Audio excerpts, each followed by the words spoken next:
Hello दोस्तों, मैं professor अनुपम पांडे एक बार फिर आपका fundamental concepts in geography lecture series के 10वें लेक्चर में स्वागत करता हूं। हमारा आज का लेक्चर है जियो ऑब्जर्वर, जिसमें हम बात करेंगे geopolitics of the Black Sea area की, काला सागर क्षेत्र की जो भू राजनीतिक स्थिति है, इस पर चर्चा करेंगे। यहाँ आपको एक बात और बता दें कि इस सीरीज़ में जो हर 10वां लेक्चर होगा, जो 10th लेक्चर होगा, वो ज्योग्राफी का क्या इम्पैक्ट पड़ रहा है हमारे आज के करंट इवेंट्स पे, क्या जियो न्यूज़ में क्या चीज़ें हैं, इनके ऊपर बात करेंगे। तो जियो ऑब्जर्वर में आज हमारा पहला लेक्चर है geopolitics of the Black Sea area. सबसे पहले आज के लर्निंग आउटकम्स, हमारे लेक्चर्स के आज के ऑब्जेक्टिव्स क्या है। पहला, हम ये समझेंगे कि जियो पॉलिटिक्स जो भू राजनीति है, इसका कंसेप्ट क्या है, ये होता क्या है, कैसे ज्योग्राफी और पॉलिटिक्स आपस में एक दूसरे को प्रभावित करते हैं, एक दूसरे से जुड़े हुए हैं। दूसरी बात हम करेंगे कि जो ब्लैक सी का क्षेत्र है, काला सागर का क्षेत्र है, ये यूरोप के लिए इसका क्या महत्व है, यूरोप, साउथ यूरोप के लिए, और इसके आगे भी क्या इसका कोई इन्फ्लुएंस है, इसका कोई महत्व इसके बियॉन्ड भी है। तीसरा पॉइंट हम देखेंगे कि कैसे ज्योग्राफी और पॉलिटिक्स इन दोनों ने मिल करके जो ब्लैक सी का एरिया है, इसको एक गेटवे बना दिया है, एक रास्ता बना दिया है, किसके लिए, रशिया और सेंट्रल एशिया के लिए। इसके बाद नेक्स्ट हम समझेंगे कि क्या वो वजहें हैं जिनकी वजह से रशिया और टर्की, रूस और तुर्की, ये अलग अलग स्थानों पे, अलग अलग समय पे, कभी ये आपस में सहयोग की भूमिका में आ जाते हैं और कभी ये टकराव में खड़े हो जाते हैं। ये बड़ी तेज़ी से ये चीज़ें शिफ्ट होती हैं इस एरिया को लेकर के, ब्लैक सी एरिया को लेकर के। तो एक्चुअल में इसकी की क्या है, क्यों इस तरह का बिहेवियर इन दोनों कंट्रीज़ का आपस में दिखता है, इसको समझेंगे। और फाइनली हम लोग देखेंगे कि कैसे ये जो ब्लैक सी का एरिया है, ये एक जियोपॉलिटिकल हॉटस्पॉट, जी हाँ, एक भू राजनीतिक हलचल का केंद्र बनने वाला है इन अ वेरी नियर फ्यूचर। सबसे पहले ब्लैक सी एरिया की, ब्लैक सी की पॉलिटिकल सेटिंग, इसकी वो कौन से देश हैं जो ब्लैक सी की कोस्टलाइन को, इसकी तटरेखा को शेयर करते हैं। देखिए, ये बीच में ब्लैक सी का एरिया है। अब कौन से कंट्रीज़ इसके बॉर्डर पर हैं, इसके कोस्ट पर है। एक टर्की है साउथ में, इसके बाद बुल्गारिया है वेस्ट में, इसके बाद रोमानिया, इसको वेस्ट में कह सकते हैं हम लोग, वेस्ट नॉर्थ वेस्ट कह सकते हैं। इसके बाद यूक्रेन है, ये रशिया का ब्रेकअवे रिपब्लिक हम लोग जानते हैं, ये ब्लैक सी के नॉर्थ में है।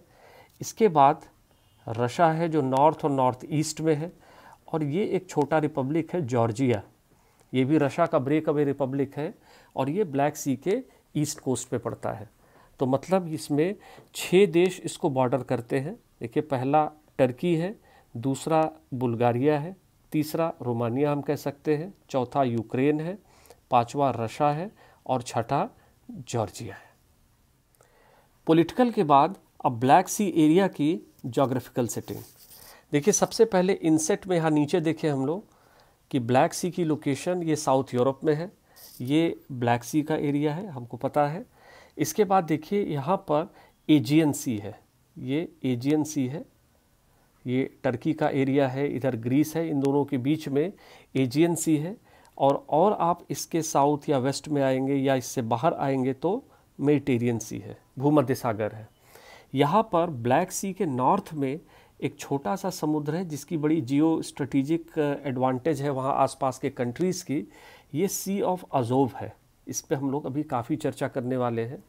और इससे भी कहीं ज़्यादा इम्पॉर्टेंस यहाँ पर टर्की में एक इनलैंड सी हम कह सकते हैं, टर्की के पूरे टेरिटोरियल एरिया में आता है, जिसको हम लोग सी ऑफ मरमरा कहते हैं। और ये इस पूरे एरिया का हम कह सकते हैं, इस पूरे क्षेत्र की जियोपॉलिटिक्स का सबसे इम्पॉर्टेंट एरिया है। इसी क्रम में यहाँ के कुछ प्रमुख बंदरगाह भी देखते हैं। देखिए, सबसे इम्पॉर्टेंट ये इस्तांबुल है, ये इस्तांबुल है, ये इसे हम कह सकते हैं, ये टर्की का बंदरगाह है और सबसे इम्पॉर्टेंट एरिया है यहाँ का। इसके बाद ये सोची, ये पोर्ट है रशिया का, ये रशिया का पोर्ट है सोची। इसके बाद ये ओडेसा, इस पर अभी थोड़ी सी चर्चा करेंगे, ये यूक्रेन का पोर्ट था और अभी भी ये यूक्रेन के ही एरिया में है, लेकिन कुछ यहाँ की जियोपॉलिटिक्स 2014 के बाद ऐसे चेंज हुई है कि ये जो बड़ा महत्वपूर्ण पोर्ट था यूक्रेन का, अब शायद ये यूक्रेन के लिए उतना इम्पॉर्टेंट नहीं रह गया है। इसी के साथ में रोमानिया का ये पोर्ट है, देखिए कॉन्स्टेंटा, और बुल्गारिया का ये पोर्ट है बुर्गस। बुर्गस ये बुल्गारिया के लिए बड़ा इम्पॉर्टेंट गैस और ऑयल पाइपलाइन का टर्मिनल है। लेकिन अगर जियो स्ट्रेटेजिक या जियो पॉलिटिकल इवेंट्स के हिसाब से देखें तो जो रोमानिया का कॉन्स्टेंटा है ये भी एक बड़ा इम्पॉर्टेंट पोर्ट उभर करके आता है। क्यों? क्योंकि इस क्षेत्र में ये नेटो का नॉर्थ अटलांटिक ट्रीटी ऑर्गेनाइजेशन जो है, अमेरिका और नॉर्थ अटलांटिक की जो कंट्रीज़ हैं जिसका रोमानिया भी पार्ट है, उसका ये एक बड़ा इम्पॉर्टेंट नेवल बेस है। मतलब यहाँ पर अमेरिका, ब्रिटेन, फ्रांस या जो नॉर्थ अटलांटिक या नेटो की कंट्रीज़ हैं उनके लड़ाकू जहाज़ यहाँ पर जो जंगी बेड़े हैं वो खड़े रह सकते हैं। और अब बात इस क्षेत्र के स्ट्रेट्स, जलडमरू मध्य और चोक पॉइंट्स की, जो स्ट्रेटेजिक पॉइंट्स हैं उनको देखते हैं।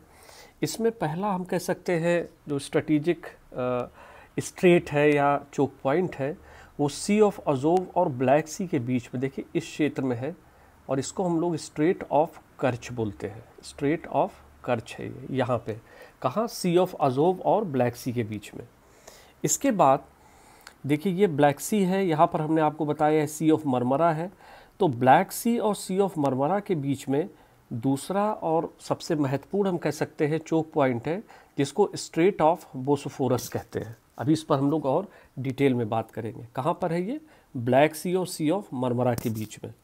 और आखिरी यहाँ पे इसका सबसे इम्पॉर्टेंट चोक पॉइंट है ये तीसरा choke point sea of Marmara और एजियन सी को जो एक चैनल पतला से जोड़ता है। It is between sea of Marmara and Aegean sea, और इसको हम लोग बोलते हैं डरडेनल्स चैनल। एक्चुअल में ये जो डरडेनल है यही एक गेटवे है, ये कनेक्ट करता है मेडिटेरियन सी को ब्लैक सी से। तो मेडिटेरियन सी से हम आते हैं एजियन सी में, एजियन सी से हम आते हैं डरडेनल चैनल में, डरडेनल चैनल से हम आएंगे सी ऑफ मरमरा से में, और सी ऑफ मरमरा से हम लोग बोसफोरस जलडमरू मध्य से होते हुए ब्लैक सी में आ जाएंगे। ब्लैक सी के चोक पॉइंट्स को एक बार थोड़ा और डिटेल में देखते हैं। देखिए ये कर्च का है, ये पॉइंट है, ये देखिए ये कर्च का चोक पॉइंट है या स्ट्रेट है। इसके बाद दूसरे फिगर में आए अगर हम लोग इधर तो देखिए ये बोसफोरस है,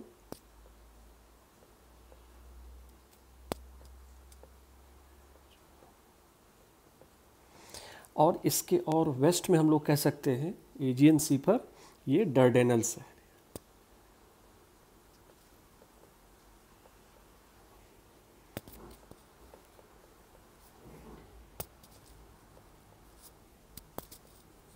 ये डरडेनल्स है, देखिए ये डरडेनल का पॉइंट है, ये बोसफोरस है, ये बीच में सी ऑफ मरमरा है, ये ब्लैक सी है और ये एजियन सी है।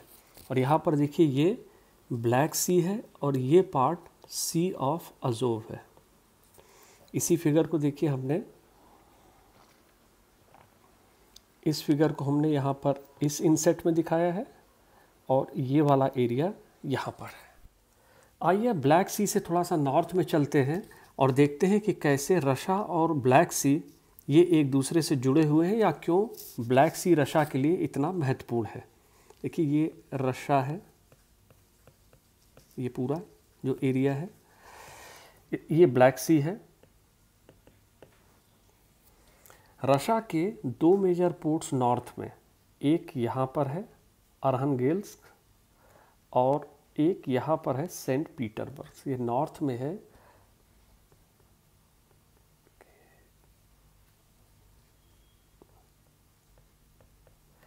अरहनगेल्स और ये सेंट पीटर्सबर्ग।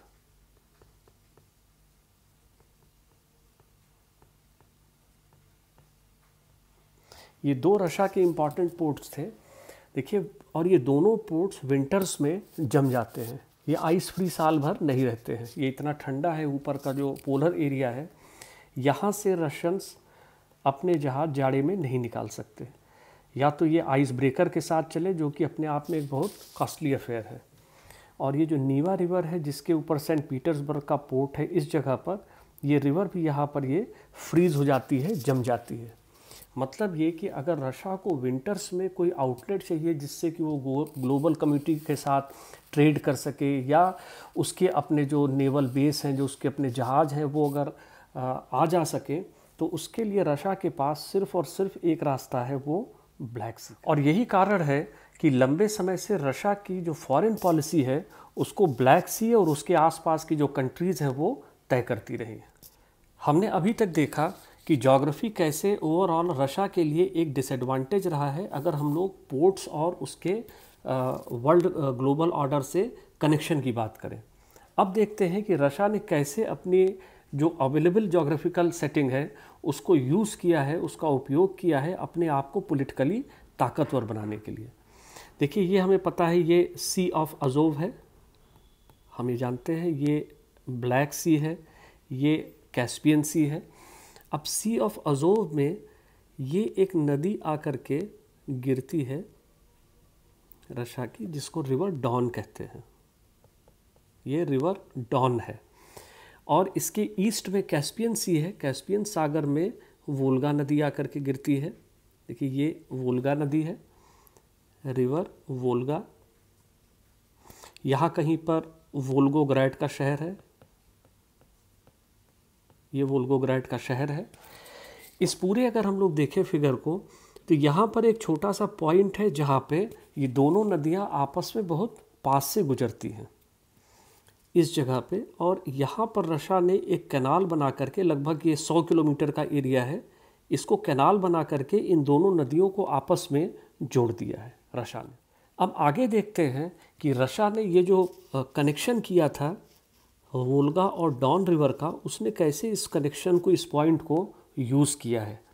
हमने अभी तक पहले के लेक्चर में देखा कि देखिए, ये मेडिटेरियन सी है और यहाँ से हम लोग डर्डेनल चैनल, उसके बाद सी ऑफ मरमरा, उसके बाद बोसोफोरस स्ट्रेट, यहाँ से ब्लैक सी से होते हुए हम लोग कर्च की स्ट्रेट जनडमरूमत, उससे अजोव सी में आ गए। और ये जो डॉन रिवर है और वोल्गा है, इसको इस तरीके से रशिया ने मेंटेन किया है कि ये नेविगेबल है। नेविगेबल मतलब इससे बड़े, आप कह सकते हैं, जो जहाज़ हैं ये भी इसके अंदर चल सकते हैं। इस तरह से इन्होंने अपनी रिवर को डेवलप और मेंटेन किया है। इसकी एडवांटेज क्या है कि देखिए, जहाज़ यहाँ से मेडिटेरेनियन से होते हुए एजियन सी, एजियन से डर्डेनल चैनल, मरमरा सी, इसके बाद बोसोफोरस से ब्लैक सी से कर्च स्ट्रेट से होते हुए अजोव सी, और उसके बाद जहाज़ ये डॉन रिवर में आगे आ सकते हैं।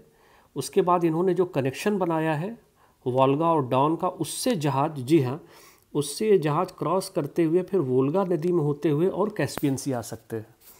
और जैसे ही कैस्पियन सी तक ये रास्ता पूरा बन गया, आप देखिए कैस्पियन सी और ब्लैक सी को इन्होंने कनेक्ट कर दिया। और इस कनेक्शन को कंट्रोल कौन करता है? रशिया करता है। अब कैस्पियन सी के चारों ओर देखिए, जैसे ये कज़ाकिस्तान है, उज़्बेकिस्तान है, तुर्कमेनिस्तान है, इवन इसके पश्चिम में अज़रबैजान है, ये सारी कंट्रीज़ लैंडलॉक्ड हैं। इसके साउथ में ईरान है, ये सारी कंट्रीज़ लैंडलॉक्ड हैं ईरान को छोड़ करके। तो ये सारी कंट्रीज़, अगर कज़ाकिस्तान को अपना इंपोर्ट या एक्सपोर्ट करना है तो वो बड़े आसानी से कैस्पियन सी में आ सकता है। उसके अपने पोर्ट्स हैं। कैस्पियन सी से होते हुए वोल्गा नदी में, वोल्गा नदी से वोल्गा डॉन कनेक्शन से होते हुए डॉन नदी में, उसके बाद फिर ये अजोव सी से होते हुए ब्लैक सी, और ब्लैक सी से एजियन और फिर मेडिटेरियन में ये बाहर आ सकता है। यही एक रास्ता है कज़ाकिस्तान, उज़्बेकिस्तान, तुर्कमेनिस्तान और अज़रबैजान के लिए, जिससे कि वो बाहर की वर्ल्ड कम्युनिटी से संपर्क कर सकते हैं, इंपोर्ट एक्सपोर्ट कर सकते हैं। और इनके इस रास्ते को कंट्रोल करता है रशिया। रशिया कैसे कंट्रोल करता है? क्योंकि उसने वोल्गा और डॉन नदी को एक काफ़ी महंगे इंजीनियरिंग प्रोजेक्ट पैसा खर्च करके कनेक्ट कर दिया है। और यही एक कारण है कि रशिया के लिए जो सी ऑफ अजोव है ये भी बहुत इम्पॉर्टेंट है। रशिया के पास कोस्ट लाइन थी जॉर्जिया के, आप कह सकते हैं, नॉर्थ में, लेकिन रशिया को किसी भी कीमत पे सी ऑफ अजोव और उसके बगल में जो कर्च का पेनिनसुला है उसके ऊपर अपना नियंत्रण चाहिए था, जो 1991 में 1991 में जब यूक्रेन इंडिपेंडेंट हुआ, अलग हुआ, तो कर्च का पेनिनसुला यूक्रेन के साथ चला गया और यूक्रेन सी ऑफ अजोव को, उसके पानी को शेयर करता था रशिया के साथ। लेकिन 2014 में रशिया ने इस जगह की पॉलिटिकल ज्योग्राफी को चेंज किया और जैसा वर्ल्ड कम्युनिटी कहती और मानती है कि रशिया ने अपने ताकत के दम पे और कुछ वहाँ की जो लोकल एथनिसिटी थी उनको उसने आप कह सकते हैं अपने साथ मिला करके और कर्च के पेनिनसुला को अपने कब्जे में कर लिया, जिससे कि सी ऑफ अज़ोव पर पूरा नियंत्रण रशिया का हो गया। ये इसलिए ज़रूरी था क्योंकि डॉन नदी सी ऑफ अज़ोव में ही जा कर के मिलती है। तो इस रास्ते को कि कैसे मेडिटेरियन से होते हुए ब्लैक सी से ओज़ोव सी से डॉन नदी और उसके बाद वोल्गा, और वोल्गा से कैस्पियन सी में आने के बाद कजाकिस्तान और ये सारा जो सेंट्रल एशिया का एरिया है ये कनेक्ट हो जाता है समुद्री मार्ग से। और इस पूरे को नियंत्रण में रखते हुए रशिया इस पूरे सेंट्रल एशिया की पॉलिटिक्स को अपने ढंग से चलाना चाहता है और चला भी रहा है। लेकिन उसके लिए सिर्फ और सिर्फ एक अड़चन है, वो टर्की है। कैसे, ये हम लोग अब समझते हैं। आइए एक बार वोल्गा और डॉन का जो जो कनेक्शन है, इसको एक बार फिर से देखते हैं मैप पर। देखिए ये वोल्गा नदी है मैप पर, ये डॉन रिवर है, ये इन दोनों का कनेक्शन है जो भी हम लोगों ने पिछले स्लाइड में देखा। और ये डॉन नदी आकर के सी ऑफ अज़ोव में, ये सी ऑफ अज़ोव है, यहाँ मिल रही है। और ये है कर्च का पेनिनसुला, ये है कर्च पेनिनसुला, ये वाला, और इसी के बीच में यहाँ पर ये कर्च स्ट्रेट है। पहले ये कर्च पेनिनसुला ये कंट्रोल में था यूक्रेन के, जिसको 2014 के बाद रशिया ने ऑक्यूपाई कर लिया, उसको अपने नियंत्रण में ले लिया। और ये बगल में देखिए एक फिगर है कि कैसे जो वोल्गा और डॉन की कैनाल है उसको किस तरीके से ये इसमें एक इतनी बड़ी साइज़ का, देख रहे हैं, ये इतने बड़े साइज़ का जहाज़ इस कैनाल को यूज़ करते हुए वोल्गा नदी से डॉन नदी में आ रहा है। यहाँ पर एक बात और करेंगे, देखिए ये जो आप स्ट्रक्चर देख रहे हैं इसको हम लोग लॉक्स कहते हैं। अगर दो वाटर बॉडीज़ अगर उनकी हाइट सेम नहीं है तो एक वाटर बॉडी से दूसरे वाटर बॉडी में जहाज़ को शिफ्ट करने के लिए, उसको ले जाने के लिए एक बड़ा मैसिव इंजीनियरिंग स्ट्रक्चर का यूज़ किया जाता है जिसको लॉक्स कहते हैं। ज़रा वोल्गा डॉन कैनाल को या ये जो कनेक्ट है, ज़रा इसको एक बार देखते हैं। इसका जो इंजीनियरिंग स्ट्रक्चर है, इसकी लेंथ 101 किलोमीटर है लगभग। देखिए ये 101 किलोमीटर इसकी लंबाई है। यहाँ पर देखिए ये डॉन रिवर है और ये इधर वोल्गा रिवर है। इसकी हाइट देखिए ये 44 मीटर पर है और ये 88 मीटर पर है। यहाँ से यहाँ तक 88 मीटर है और ये 44 मीटर है। मतलब जो डॉन नदी है उसकी ऊंचाई वोल्गा से 44 मीटर ज़्यादा है। और इस 44 मीटर को कवर करने के लिए यहाँ पर देखिए ये L1, L2, L3, L6, L10, यहाँ से यहाँ तक में 13 लॉक्स बने हुए हैं जो हमने आपको बताया। ये लॉक्स कैसे फंक्शन करते हैं, हमने आपको लॉक्स का उपयोग बताया कि अगर दो वाटर बॉडीज़ इनके बीच में हाइट में अंतर है, जैसे कि देखिए यहाँ पर वोल्गा नदी नीचे है और ये डॉन नदी ऊपर है, तो इसको क्रॉस कराने के लिए इन जो लॉक्स होते हैं इनका यूज़ किया जाता है। बाकी ये लॉक्स कैसे फंक्शन करते हैं ये अपने आप में एक सेपरेट लेक्चर है जिस पर हम आगे आपसे सेपरेटली बात करेंगे। अभी तक हम लोगों ने देखा कि ब्लैक सी, इसकी लोकेशन कहाँ पर है, इसके चारों ओर कंट्रीज़ कौन कौन सी हैं, 6 कंट्रीज़ हम लोगों ने देखा। इसके बाद हम लोगों ने देखा कि इसके अगल बगल कौन कौन से समुद्र हैं, वो समुद्र एक दूसरे से कैसे जुड़े हुए हैं, एक दूसरे से किन प्रायद्वीपों से अलग हैं। इसके बाद हम लोगों ने कुछ स्ट्रेट्स की बात की, 3 स्ट्रेट्स की, जिसमें कर्च, बोस्फोरस और डर्डेनल चैनल की बात किया। इनका जियोपॉलिटिकल महत्व क्या है, इनकी स्ट्रेटेजिक इम्पॉर्टेंस क्या है। और इन सब के बाद हम लोगों ने समझा कि कैसे ज्योग्राफी किसी देश के लिए, किसी रीजन के लिए बहुत एडवांटेजियस हो सकती है, जिसका सबसे बड़ा उदाहरण टर्की है, तुर्की है। और कैसे ज्योग्राफी एक डिसएडवांटेज हो सकती है, जिसका शायद रशिया से बड़ा कोई एग्जाम्पल नहीं है कि इतनी बड़ी कंट्री होते हुए भी उसके पास एक नॉर्दर्न उसमें अप कोस्ट लाइन पे कोई भी ऑल वेदर पोर्ट नहीं है, जिसके लिए उसको साउथ यूरोप में जो ब्लैक सी का उसका कोस्ट है वहाँ पर आकर के अपना उसका एक सॉफ्ट पॉइंट है जहाँ उसे आसपास की कंट्रीज़ के साथ जो उससे बहुत कमज़ोर हैं उनके साथ भी उसे नेगोशिएट करना पड़ता है। इसी क्रम में हम लोगों ने ये भी देखा कि कैसे ज्योग्राफी किसी जगह को, किसी कंट्री को एक अपॉर्चुनिटी देती है। जैसा कि रशिया में हम लोगों ने देखा वोल्गा और डॉन रिवर को, और एक छोटा सा पॉइंट जहाँ पर ये दोनों नदियाँ एक दूसरे के बेहद करीब से गुजरती हैं, और उस पर रशा ने एक बड़ा डेवलपमेंट प्रोजेक्ट बना करके और लगभग 100 किलोमीटर की कैनाल जिसमें 13 लॉक्स लगा करके और उसको नेविगेबल बना दिया इस तरह से कि उसमें समुद्री जहाज भी आ सके। इस पूरे का रशा को लाभ क्या हुआ और इस रीजन के लिए क्या महत्वपूर्ण हुई? देखिए, ये ईरान का कोस्ट है, यहाँ से ये कैस्पियन सी से रास्ता बना और ये पूरा सेंट्रल एशिया की जो कंट्रीज़ हैं, कज़ाकिस्तान, उज़्बेकिस्तान, तुर्कमेनिस्तान, अज़रबैजान, ये सब इस रूट को इसका लाभ लेने लगे। और ये फिर कनेक्शन से वोल्गा रिवर से होते हुए, कनेक्शन से होते हुए डॉन रिवर, इसके बाद सी ऑफ अज़ोव, और इसके बाद कर्च स्ट्रेट से होते हुए ब्लैक सी। फिर ये रूट हमने पूरा देखा, बोसोफोरस, डर्डेनल चैनल, एजियन सी और मेडिटेरियन सी। ये पूरा रूट बनाया जिससे कि रशा का अपना एम्बिशन है, उसकी अपनी ये सोच है कि वो पूरे सेंट्रल एशिया को और हम कह सकते हैं ईस्ट यूरोप को एक बार फिर से डोमिनेट कर सकता है, और काफ़ी कुछ उसका इन्फ्लुएंस बढ़ा भी उसमें, इस क्षेत्र में। लेकिन जब हम लोग ब्लैक सी में और बोसोफोरस पर आते हैं, टर्की के कोस्ट पर आते हैं, तो इससे जो एरिया ईस्ट का है उस पर तो रशा का अपना एक इन्फ्लुएंस बना हुआ है।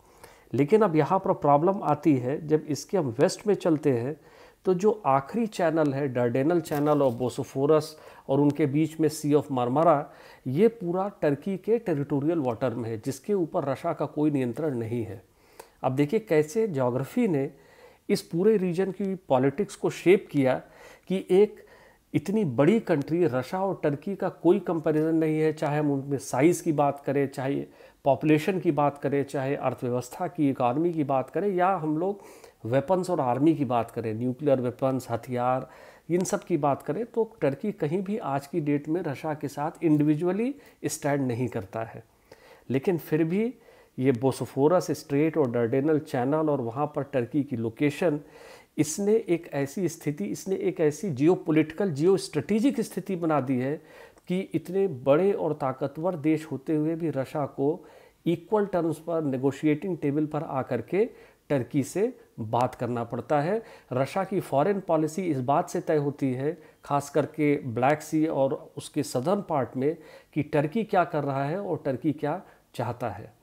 तो ये टर्की की अपनी एडवांटेज है, कहाँ पर उसे पता है कि रशा हमारे साथ कहाँ तक नेगोशिएशन में आएगा और कहाँ के बाद उसको रशा के ऊपर प्रेशर डालना है, और ये बात रशा और टर्की दोनों जानते हैं। अब देखते हैं कि रशा और टर्की का, इनका पास्ट का इतिहास क्या रहा है। अभी तक हम लोगों ने ज्योग्राफी की बात की, अब हम लोग देखते हैं कि हिस्ट्री का क्या रोल रहा है, और ये दोनों मिलकर के इस जगह की ज्योग्राफी को, इस जगह की जियोपॉलिटिक्स को कैसे शेप कर रहे हैं। अब थोड़ी सी बात ब्लैक सी एरिया की हिस्ट्री की भी।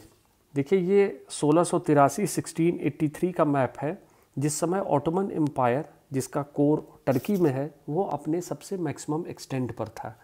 और ये वो टाइम था जब, देखिए, ये जो ब्लैक सी का नॉर्दर्न पार्ट है जिसकी हम लोग चर्चा कर रहे हैं, जो रशा का कोस्ट है, यहाँ पर ये यूक्रेन है, ये सी ऑफ अज़ोव का पार्ट है, कर्च पेनिनसुला है, ये सारा एरिया एक समय में ऑटोमन एम्पायर के प्रभाव में था, उनके नियंत्रण में था। ये सारी बात है 1683 की, 1683 की।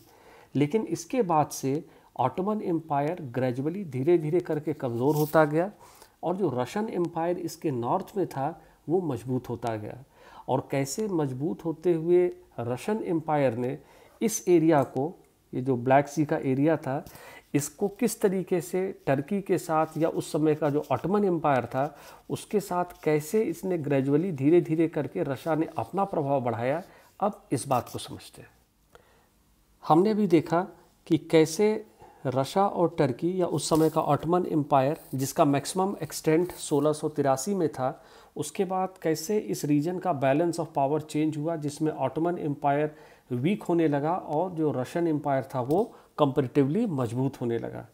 और इसका जो इम्पैक्ट पड़ा सबसे पहला वो 1739 में था, 1739 में, जिसमें रशिया ने प्रेशर बना करके जो सी ऑफ अज़ोव था, हम लोग मैप देख चुके हैं, उसमें इन्होंने ऑटोमन एम्पायर से, जो ऑटोमन रूलर्स थे, उनसे ये परमिशन ले लिया कि हम वहाँ पर अपना एक पोर्ट बना सकते हैं। अब 1739 में रशियंस को ये परमिशन तो मिल गई ऑटोमन रूलर से कि वहाँ पर वो पोर्ट बना सकते हैं, सी ऑफ अजोव में अपनी जो शिप्स हैं उनको लेकर के घूम सकते हैं, लेकिन उन्हें ब्लैक सी में आने की परमिशन नहीं थी, क्योंकि ब्लैक सी का एरिया पूरी तरह से ऑटोमन रूलर्स के प्रभाव में था। इसके बाद दूसरा इम्पॉर्टेंट ईयर आता है इस कंटेक्स्ट में 1774, जिसमें एक बार फिर रशियंस और जो ऑटोमन रूलर्स थे कर्च पेनिनसुला में, सी ऑफ अजोव के आसपास, इनमें आपस में टकराव हुआ और रशियंस ने जो ऑटोमन रूलर्स थे या उनका जो प्रभाव था उनको वहाँ से कर्च पेनिनसुला से भगा दिया, वहाँ से निकाला, और जो ब्लैक सी का सदर्न कोस्ट था उस पर रशियंस ने कब्जा कर लिया। और इसी के साथ में न सिर्फ इन्होंने कब्जा किया बल्कि इन्होंने ब्लैक सी के अंदर भी अपने जो शिप्स थे, नेवल शिप्स थे, उनको लेकर के आने जाने की परमिशन इन्होंने स्वतः हासिल कर ली। इन्होंने इतना दबाव बना लिया। इसके बाद लगातार जो बोसफोरस और डर्डेनल का चैनल था जो टर्की के अपने क्षेत्र में था, इसको कई दफ़े इसकी जियो स्ट्रेटेजिक एडवांटेज को देखते हुए कई दफ़े कई देशों ने इसको अपने प्रभाव में, अपने कब्जे में लेने की कोशिश की, जैसा कि फर्स्ट वर्ल्ड वॉर, प्रथम विश्व युद्ध में ब्रिटेन, फ्रांस और उनके साथ ऑस्ट्रेलिया, इन्होंने मिल करके प्रयास किया कि जो डर्डेनल चैनल है इसको अपने कब्जे में ले लें, लेकिन वो ऐसा कर नहीं पाए। इसके बाद 1936 में मॉन्ट्रेक्स कन्वेंशन, ये स्विट्ज़रलैंड में हुआ, जिसमें ये बात तय कर दी गई कि जो बोसफोरस और डर्डेनल का चैनल है, पहली चीज़ तो ये टर्की के साथ रहेगा। दूसरी बात ये तय की गई कि टर्की ये तय करेगा कि अगर कोई नेवल शिप है, अगर कोई युद्धपोत है, अगर उसको बोसफोरस और डर्डेनल से होते हुए ब्लैक सी के अंदर प्रवेश करना है, तो ये बात टर्की देख सकता है कि उस जहाज़ की साइज़ क्या है, वो कितने समय के लिए वहाँ पर रुकेगा ब्लैक सी में, किस देश का है, और उसका अपना टनेज क्या है, उसकी अपनी मारक क्षमता कितनी है। ऑल्दो जो कमर्शियल शिप्स थे, जो ट्रेड के लिए, व्यापार के लिए हैं, उनको उसने, टर्की ने एक फ्री, हम कह सकते हैं, गारंटी दिया कि अगर कोई ट्रेड के लिए जहाज़ जा रहा है तो उसको वो नहीं रोकेगा, लेकिन अगर कोई मिलिट्री या अगर कोई नेवल पोत है, कोई शिप है, तो उसके ऊपर टर्की अपनी निगरानी रख सकता है। ये मॉन्ट्रेक कन्वेंशन में बात हुई। तीसरी बात हुई मॉन्ट्रेक कन्वेंशन में कि जिस समय अगर कोई युद्ध चल रहा है ब्लैक सी में, तो काला सागर में अगर कोई आर्म्ड कॉन्फ्लिक्ट है, कोई युद्ध चल रहा है, तो उस समय टर्की कॉमर्शियल शिप्स पर भी, जो व्यापार के जहाज़ हैं, उन पर भी रोक लगा सकता है, और मिलिट्री से रिलेटेड जो जहाज़ हैं उन पर तो रोक लगा ही सकता है। और एक आखिरी चीज़ जो टर्की को और ताकतवर बनाती है इस क्षेत्र में, कि आर्म्ड कॉन्फ्लिक्ट क्या है या किसको आर्म्ड कॉन्फ्लिक्ट माना जाएगा, किसको एक युद्ध या युद्ध जैसी स्थिति मानी जाएगी, ये तय करने का अधिकार भी टर्की को ही दिया गया मॉन्ट्रेक्स कन्वेंशन में। मतलब 1936 में ये तय हो गया कि ये दोनों चैनल टर्की के ही पास रहेंगे, और आज तक ये टर्की के पास बने हुए हैं। इस पर कोई डिस्प्यूट उसके बाद नहीं हुआ। इसके बाद 1991, जिसमें रशिया का जो union of Soviet socialist Republic था, वो कई छोटे छोटे कंट्रीज़ में टूट गया, जिसमें से 2 कंट्रीज़ ब्लैक सी के कोस्ट पर भी हैं, एक यूक्रेन है और एक जॉर्जिया है। और जब से ये अलग हुए 1991 से, और उसके बाद से लेके अभी तक लगातार जो आज का रशिया है, उसके संबंध इन दोनों देशों के साथ सही नहीं है, क्योंकि कभी ये रशिया का union of Soviet socialist Republic का, यूएसएसआर का हिस्सा थे, और आज भी ये रशिया मानता है कि इन्हें आज नहीं तो कल वो या तो अपने में मिला लेगा या इन्हें वो अपने प्रभाव में ही रखेगा। जिसका फ्लैश पॉइंट आया 2008 में, जब रशिया ने जॉर्जिया को अटैक किया, इसके ऊपर हमला किया। जॉर्जिया का जो नॉर्दर्न पार्ट था, अबखाज़िया का, वहाँ के जो रेबल्स थे, जो जॉर्जिया की गवर्नमेंट को का विरोध करते थे, उनको लगातार रशिया सपोर्ट कर रहा था, और एक आर्म्ड कॉन्फ्लिक्ट हुई 2008 में। और वो भी इसके लिए बताया इसने, रशिया ने ये कारण दिया कि वहाँ के जो अबखाज़िया में जो नेटिव हैं उनको जॉर्जिया परेशान कर रहा है, मानव अधिकारों का हनन हो रहा है, जबकि एक्चुअल रीज़न ये था कि 2008 में जॉर्जिया कोशिश कर रहा था कि ये किसी तरीके से नेटो की सदस्यता पा जाए, जो रशिया को कहीं भी मंजूर नहीं थी।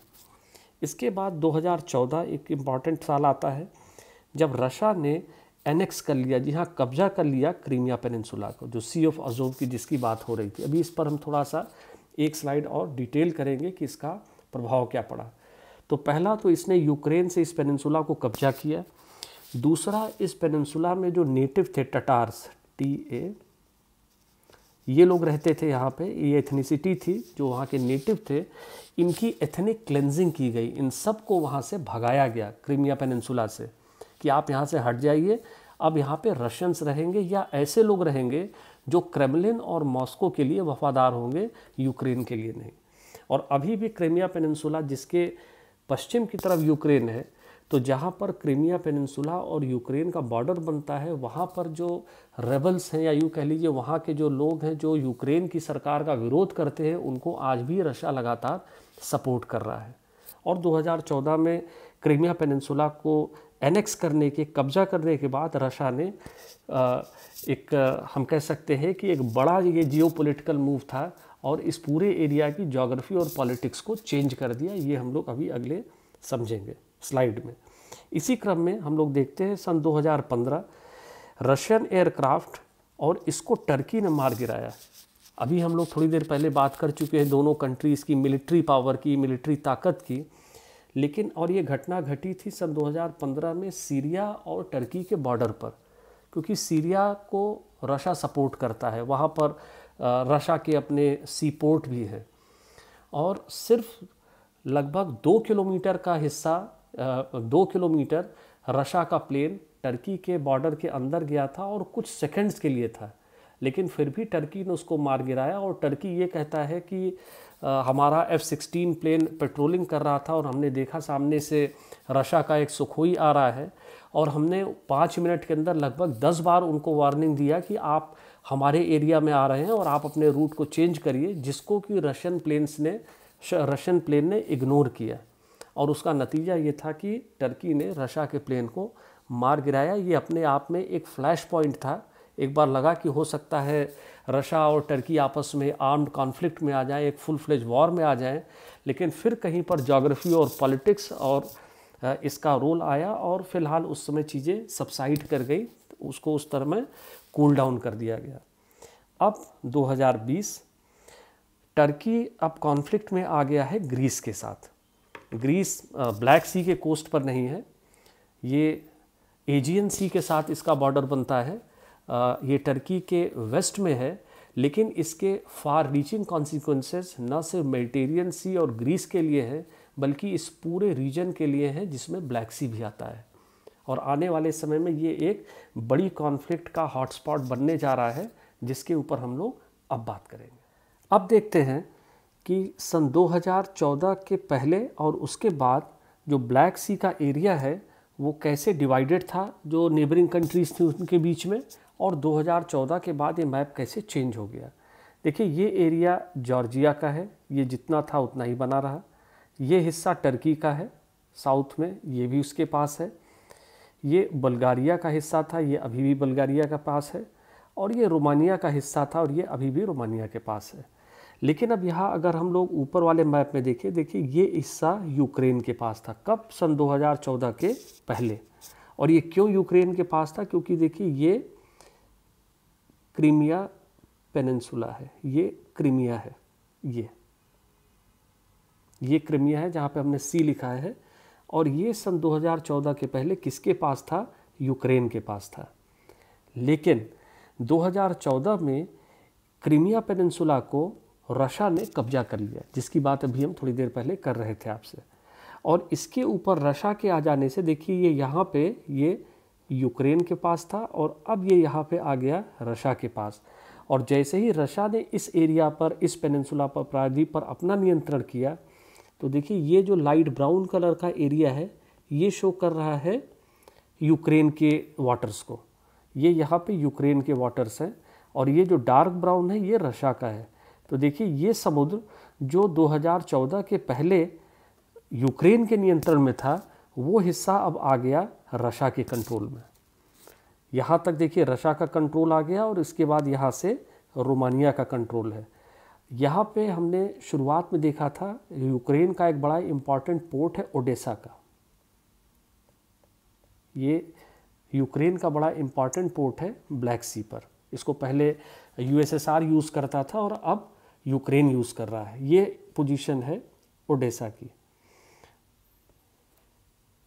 क्रीमिया पेनिनसुला पर रशिया के कब्जा होने के बाद अब देखिए ये जो टेरिटोरियल वाटर्स हैं ये इस तरीके से चेंज हो गए कि यूक्रेन के पास अब अगर उसको ब्लैक सी में गहरे सागर में आ करके और मेडिटेरियन सी से यहाँ से अगर निकलना है तो या तो उसको रोमानिया के पानी पर से जाना पड़ेगा या रशिया के वाटर्स पर से जाना पड़ेगा। उसका अपना जो डायरेक्ट एक्सेस था वो ख़त्म हो गया। देखिए ये किस, हालांकि अभी यूक्रेन के लिए इतनी समस्या नहीं है क्योंकि यूक्रेन को रोमानिया सपोर्ट करता है बगल से, क्योंकि रोमानिया इटसेल्फ अपोज्ड है आज के रशिया से, और वो इसलिए क्योंकि इसने नेटो की मेंबरशिप ले रखी है, ये यूरोपियन यूनियन का मेंबर है। मतलब ये कि ये रोमानिया में वो फोर्सेस हैं जो कहीं ना कहीं रशिया से अपोज्ड है। और चूंकि इस समय यूक्रेन और रशिया आमने सामने की कॉन्फ्लिक्ट में है तो फिलहाल तो यूक्रेन को एक एक्सेस मिल जाता है रोमानिया के वाटर्स पर से, लेकिन अगर आने वाले समय में यूक्रेन और रोमानिया के भी संबंध किसी वजह से ख़राब होते हैं तो निश्चित रूप से जो यूक्रेन की एक ब्लैक सी में एक्सेस है वो बंद हो जाएगी। और फ़िलहाल क्रीमिया पेनिनसुला को और कर्च की स्ट्रेट को कब्जा कर लेने के बाद रशिया ने अपना दबदबा, अपनी इन्फ्लुएंस इस एरिया में सन 2014 के बाद बढ़ा लिया है। सन 2020 और the focus shifts on Turkey. अब देखिए आज की स्थिति क्या है। क्रीमिया पेनिनसुला अभी हम लोगों ने देखा, देखिए ये डिस्प्यूटेड एरिया है यूक्रेन और रशिया के बीच में। यहाँ पर भी कुछ टेरिटरी है, ये वाला हिस्सा ये भी रशिया और यूक्रेन के बीच में डिस्प्यूट बना हुआ है। ये जॉर्जिया का वो नॉर्दर्न पार्ट है अबखाज़िया, जिस पर रशिया ने अटैक किया था सन 2008 में, हम लोगों ने भी पहले बात किया। ये भी यहाँ पर एक डिस्प्यूट बना हुआ है। लेकिन 2020 में अभी जो रीसेंट डेवलपमेंट है, देखिए ये यहाँ पर ग्रीस है और इधर टर्की है। ये एजियन सी है, हम लोग जानते हैं। और देखिए यहाँ पर जितने भी आइलैंड्स हैं वो सब ग्रीस के कलर में दिखाए जा रहे हैं। मतलब टर्की का देखिए कोस्ट यहाँ तक है, लेकिन जो ग्रीस के आइलैंड्स हैं वो पूरा यहाँ तक फैले हुए हैं। ये हिस्टोरिकली इतिहास में ये पूरा एरिया ग्रीस के प्रभाव में था। ग्रीस का जो कोर है वो इटसेल्फ एजियन सी में है, जो इसका प्रभाव क्षेत्र है। और अब इस एरिया में गैस मिल रही है, ऑयल एंड नेचुरल गैस मिल रही है। और टर्की ये कहता है कि भाई आप यहाँ तक आपका देश है, यहाँ हम हैं, बीच का समुद्र है, तो इसका बंटवारा बराबर से होना चाहिए, इसका बंटवारा कहीं बीच से होना चाहिए। लेकिन अब ऐतिहासिक रूप से हिस्टोरिकली जो एजियन सी है उसका लगभग पूरा हिस्सा आज के समय में ग्रीस के हिस्से में माना जाता है। लेकिन टर्की इस क्लेम को नहीं मानता है और टर्की इस क्षेत्र में ऑयल और नेचुरल गैस इसका एक्सप्लोरेशन कर रहा है, जिसको ग्रीस ने ऑब्जेक्ट किया। इन्होंने कहा आप हमारे वाटर्स में आकर के कैसे अपने आप एक्सप्लोरेशन कर सकते हैं। तो उसके रिटेलिएशन में, उसके जवाब में अगली बार जब टर्की ने अपना जहाज़ भेजा एक्सप्लोर करने के लिए कि कहाँ पर तेल है, तो टर्की ने अब उस अपने एक्सप्लोरेशन शिप के साथ में 2 लड़ाकू युद्धपोत भी भेज दिए कि अगर आप इसको रोकेंगे तो फिर हम लड़ाई के लिए तैयार हैं। तो ग्रीस अपने आप में इतना प्रभावी नहीं है कि वो अकेले टर्की को रोक सके। तो ग्रीस की मदद के लिए कौन आ गया? फ्रांस आ गया। यहाँ देखिए क्या स्थिति बन रही है। ग्रीस और टर्की ये दोनों नेटो के मेंबर हैं, ये दोनों नेटो के मेंबर हैं। नेटो के जो कई प्रोविजंस हैं उसमें सबसे महत्वपूर्ण प्रोविजन ये है कि अगर कोई देश नेटो के एक देश पर हमला करता है तो वो पूरे नेटो के जितने देश हैं उन सब पर हमला माना जाएगा, जो एक बड़ी सिक्योरिटी कवर प्रोवाइड करता है, चाहे वो टर्की हो चाहे ग्रीस हो। लेकिन यहाँ स्थिति क्या है कि ये दोनों नेटो के मेंबर्स हैं, इसलिए नेटो इसके अंदर कुछ कर पाने की स्थिति में नहीं है। लेकिन जो दूसरी स्थिति है जहाँ पर ग्रीस को थोड़ा सा एडवांटेज मिलती दिख रही है कि ग्रीस यूरोपियन यूनियन का मेंबर है, लेकिन टर्की यूरोपियन यूनियन का मेंबर नहीं है। तो जब ये कॉन्फ्लिक्ट आगे थोड़ा सा बढ़ी अभी रिसेंट में, तो फ्रांस जो यूरोपियन यूनियन का एक एक्टिव मेंबर है वो ग्रीस के साथ आ गया मदद करने के लिए ग्रीस की, किसके अगेंस्ट में? टर्की के अगेंस्ट में। अब देखिए फ्रांस भी नेटो का मेंबर है, तो नेटो के सारे ये तीनों नेटो के मेंबर से, इसलिए नेटो अब चुप होकर के सिर्फ इस कॉन्फ्लिक्ट को देख सकता है। और स्थिति क्या बन रही है कि यूरोपियन यूनियन के देश अब इकट्ठे हो रहे हैं किसके खिलाफ? टर्की के खिलाफ। तो ये जो ग्रीस वर्सेस टर्की का कॉन्फ्लिक्ट था, अब ये कन्वर्ट हो रहा है आने वाले समय में टर्की वर्सेस यूरोप का। और शायद रशिया के लिए इससे अच्छा बार्गेन, इससे अच्छी स्थिति कुछ हो ही नहीं सकती है कि ये दोनों नेटो के जो मेंबर्स हैं ये आपस में लड़ने लगे, क्योंकि इसका जो पूरा एक जियोपॉलिटिकल बेनिफिट कह सकते हैं आने वाले समय में, वो सबसे बड़ा बेनिफिट रशिया को मिलेगा। और इससे जैसे ही ये एरिया, यहाँ की जियोपॉलिटिक्स चेंज होगी, पावर ऑफ बैलेंस चेंज होगा, तो देखिए यहाँ पर ये रोमानिया है, बुल्गारिया, रशिया, जॉर्जिया, अगर एक यूक्रेन है, अगर एक नॉर्मल कोर्स में हम लोग देखें सामान्य स्थिति में, तो ये सब एक दूसरे के साथ व्यापार भी करते हैं, लेकिन सब एक दूसरे को लेकर के सस्पिशियस भी रहते हैं, एक दूसरे पे भरोसा भी नहीं करते, साथ भी हैं लेकिन साथ नहीं भी हैं, दोस्त जैसे दिख रहे हैं लेकिन दोस्ती भी नहीं है। ये इस एरिया की नियति बन गई है। और जैसे जैसे ये कॉन्फ्लिक्ट आगे बढ़ेगा और टर्की इस वॉर में या इस कॉन्फ्लिक्ट में इंगेज होगा, तो ये बुल्गारिया, रोमानिया, जॉर्जिया, ये सारी कंट्रीज़ ये हमेशा इस उसमें बैठे रहते हैं, ये अपने एक अलाइनमेंट में ये देखते रहते हैं कि जो करंट जियोपॉलिटिकल सिचुएशन चेंज होगी उसमें ये अपना किस तरीके से फ़ायदा बढ़ा सकते हैं। तो हम लोग एक फाइनली देख सकते हैं कि जो दो इस एरिया की पावर्स इस एरिया को कंट्रोल और बैलेंस करती हैं, रशिया और टर्की। देखिए टर्की यहाँ पर एक यूरोपियन यूनियन के साथ कॉन्फ्लिक्ट में जा रहा है, जिसका फ़ायदा रशिया को दिख रहा है आने वाले समय में।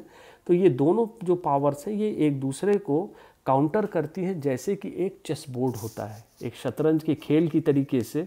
और ये जो बाकी हैं, कुछ रशिया के साथ हैं, कुछ टर्की के साथ हैं, कुछ किसी के साथ नहीं है। तो यहाँ पर ब्लैक सी में जैसा कि पिछले काफ़ी समय से एक शय और मात का खेल लगातार चलता रहा है, आने वाले समय में भी लगता है कि ये खेल और रोचक भी होगा और शायद और ख़तरनाक भी। और फाइनली आज के मुख्य बिंदु।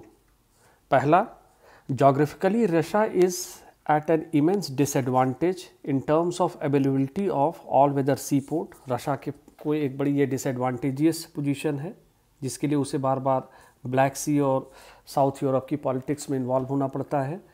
Black Sea region will always remain a weak spot for Russia, जैसा भी हमने आपको बताया, और ये आने वाले समय में रशिया की फॉरेन पॉलिसी पर एक बड़ा प्रभाव डालता रहेगा, जो ब्लैक सी का रीजन है। इसके बाद टर्की, ये स्ट्रेटिजिक इसकी बड़ी एडवांटेज है, क्योंकि ये बोसफोरस और डर्डेनल्स का जो चैनल है उसको कंट्रोल करता है। मतलब कौन मेडिटेरियन सी से या एजियन सी से ब्लैक सी में आएगा या कौन नहीं आएगा, इसके ऊपर न सिर्फ टर्की नज़र रखता है बल्कि इसको नियंत्रित भी कर सकता है। हाल में जो ऑयल और नेचुरल गैस की डिस्कवरी हुई है एजियन सी में और उसके आसपास के इवन ब्लैक सी के एरिया में, ये आने वाले समय में ब्लैक सी को और ज़्यादा एक जियोपॉलिटिकल हॉटस्पॉट में कन्वर्ट करेगा। और जिस तरीके से टर्की एक कॉन्फ्लिक्ट में बढ़ रहा है ग्रीस के साथ और यूरोप के साथ, तो अगर ये चीज़ बढ़ती है, ये एस्केलेट करती है, तो निश्चित रूप से ये एक एडवांटेज रशिया होगी। रशिया इस चीज़ से निश्चित रूप से बहुत बेनिफिटेड होगा। और अब बारी थिंकिंग जोग्राफिकली की। What could be the advantage of Volga Don link to Iran in economic and geopolitical terms. जो वोल्गा और डॉन नदी को लिंक किया है रशिया ने, उसकी ईरान को क्या आप कह सकते हैं फ़ायदा मिल सकता है आर्थिक और भू राजनीतिक टर्म्स में, इसके ऊपर थोड़ा विचार करिएगा। और एक अहम बात, अभी तक के लेक्चर्स जितने भी हुए हैं उस पर आपकी जो भी क्वेरीज़ हो, क्लैरिफिकेशन हो, आपके क्वेश्चंस हो, उनको आप नीचे दिए गए इस व्हाट्सएप नंबर पर उनको आप मैसेज कर सकते हैं। आगे हम लोग जब भी थिंकिंग जोग्राफिकली के क्वेश्चंस को डिस्कस करेंगे एक अलग सेशन में, तो जो आपकी क्वेरीज़ हैं उनको भी हम लोग उन्हीं क्वेश्चंस के साथ में इनकॉर्पोरेट कर लेंगे।